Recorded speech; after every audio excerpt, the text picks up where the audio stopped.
नमस्कार। आइए सुनते हैं मुंशी प्रेमचंद की लिखी कहानी सच्चाई का उपहार। मुंशी भवानी साहब को बागवानी का बड़ा शौक था। वे तहसील के स्कूल में अध्यापक थे। उन्होंने क्यारी में भांति भांति के फूल पौधे लगा रखे थे। दरवाजों पर लताएं चढ़ा दी। इससे स्कूल की शोभा बढ़ गई थी। वे अपनी कक्षा के लड़कों से बागीचे को साफ करने और सींचने में मदद लिया करते थे। लड़के भी इस काम को सुरुचिपूर्ण करते थे। इससे उनका मनोरंजन भी होता था। कक्षा के कुछ लड़कों को यह काम बिल्कुल पसंद न था। वे हाथ से कोई भी काम करने में अपना अपमान समझते थे। जब भी उनकी बारी आती, वे कोई न कोई बहाना करके चले जाते। इसके लिए मुंशी जी ने उन्हें कई बार दंडित भी किया था। इसलिए एक दिन उन लड़कों ने पुष्प वाटिका को उखाड़ फेंकने का निश्चय किया। स्कूल 10 बजे लगता था। वे उस दिन 8 बजे ही स्कूल पहुंच गए और बगीचे में घुसकर उन्होंने सारा बगीचा तहस नहस कर डाला। तभी उन्हें सामने से अपना सहपाठी बाज बहादुर आता हुआ दिखाई दिया। बाज बहादुर बहुत ही गंभीर और शांत लड़का था। उसे देखते उनका खून सूख गया।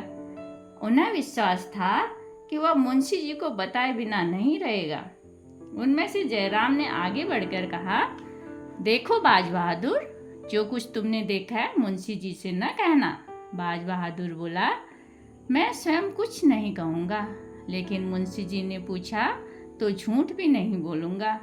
जयराम धमकाते हुए बोला, सोच लो, अगर तुमने बताया तो हम तुम्हारी हड्डियाँ तोड़ देंगे। बाज बहादुर ने कहा, इसका तुम्हें अधिकार है। स्कूल का समय हो गया। मुंशी जी ने बगीचे की दुर्दशा देखी तो आग बबूला हो उठे। उन्हें बाग उजड़ने का इतना दुख न था जितना कि लड़कों की शरारत का। कक्षा में मुंशी जी क्रोध में चिल्लाते हुए बोले, मैं जानता हूँ कि यह तुम ही लोगों में से किसी की शरारत है।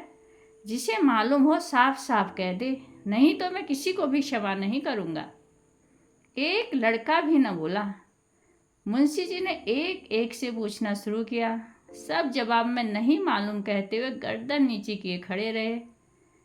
मुंशी जी ने बाज बहादुर से पूछा, बाज बहादुर, तुम कभी झूठ नहीं बोलते, तुम्हें मालूम है? बाज बहादुर खड़ा हो गया। उसकी आंखों में साहस झलक रहा था। वह बोला, जी हाँ।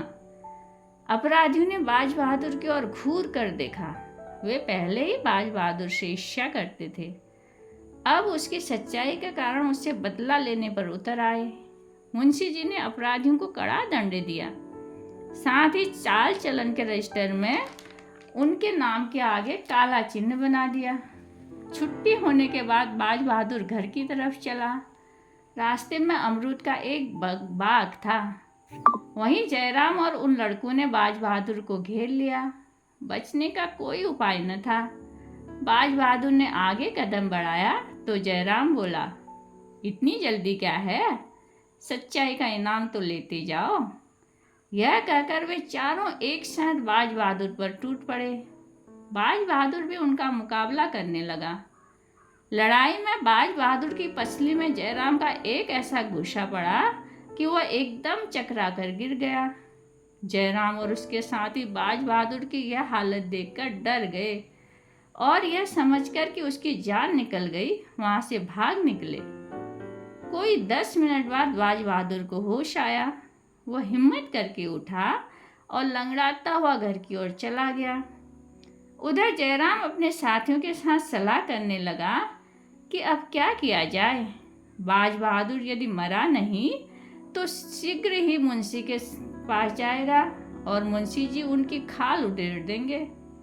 उन्होंने तय किया कि वे कुछ दिन स्कूल ही नहीं जाएंगे और जब मामला ठंडा पड़ जाएगा तब देखा जाएगा। दूसरे दिन स्कूल लगा। जयराम और उसके साथी उपस्थित नहीं हुए। बाज बहादुर ने किसी से भी घटना की चर्चा नहीं की। अपराधी दूसरे दिन भी स्कूल नहीं आए। तीसरे दिन भी उनका कहीं पता न था। चौथे दिन प्रातःकाल ही बाज बहादुर उनको ढूंढता हुआ उन चारों के पास पहुंचा और बोला, क्यों मित्रों, तुम लोग स्कूल क्यों नहीं आते? 3 दिन से गैर हाजिर हो रहे हो। जयराम बोला, हमें अपनी हड्डियां थोड़ी ही तुड़वानी है।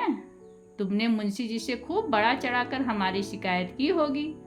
बाज बहादुर बोला, इसमें शिकायत की कौन सी बात थी? तुमने मुझे मारा, मैंने तुम्हें मारा। आपस के झगड़ों की शिकायत करने की मेरी आदत नहीं है। जगत सिंह बोला, सच कहते हो? तुम जानते हो मैं झूठ कभी नहीं बोलता, बाज बहादुर ने कहा। डरते डरते चारों 9 बजे स्कूल पहुंच गए। मुंशी जी कक्षा में आए। लड़कों ने खड़े होकर उनका स्वागत किया। उन चारों की ओर देखकर मुंशी जी ने केवल इतना कहा, तुम लोग 3 दिन से अनुपस्थित थे। मैंने कुछ जरूरी सवाल करवाए हैं, अपने साथियों से पूछकर कर लो। फिर वे पढ़ाने में मग्न हो गए। स्कूल की छुट्टी हुई तो चारों बाज बहादुर के पास गए। चारों अपने किए पर लज्जित थे। जगत सिंह बोला, मित्र, हम जब तुम्हारे अपराधी हैं, हमने तुम्हारे साथ बड़ा अन्याय किया है, हमें क्षमा कर दो। अरे भाइयों के झगड़े में क्षमा कैसी? पहले भी मैं तुम्हें भाई ही समझता था और अब भी भाई ही समझता हूँ, कहते हुए बाज बहादुर का गला भर आया। सब ने उसको गले लगा लिया। इसकी चर्चा सारे स्कूल में फैल गई। वह अपने स्कूल का मुखिया और सिरमौर बन गया। उसे अपनी सच्चाई का उपहार मिल गया था। धन्यवाद।